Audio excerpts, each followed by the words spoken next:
Vegetable biryani ഉണ്ടാക്കാൻ പോവുകയാണ്. അടുപ്പിൽ ചട്ടി വെച്ച് ചട്ടി ചൂടാകുമ്പോൾ അല്പം നെയ്യ് ഉരുകി വരുമ്പോൾ ഇഞ്ചി, പച്ചമുളക്, വെളുത്തുള്ളി പേസ്റ്റ് ഇട്ട് വഴറ്റിയെടുക്കുക. വഴറ്റിയെടുത്തതിന് ശേഷം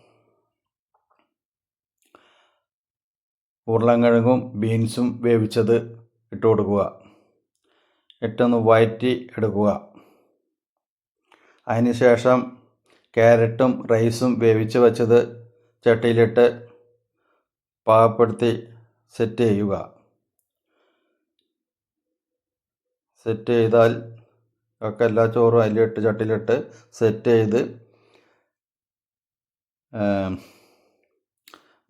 മല്ലിത്തൈ, പുതിന, അണ്ടിപ്പരിപ്പ്, സബോള എല്ലാം വഴറ്റിയത് അതിൽ മുകളിലിട്ട് സെറ്റ് ചെയ്യുക. അപ്പോൾ വെജിറ്റബിൾ ബിരിയാണി റെഡി. അല്പം നെയ്യൊന്ന് ഉരുക്കി തൂവി കൊടുക്കണം. Vegetable biryani ready.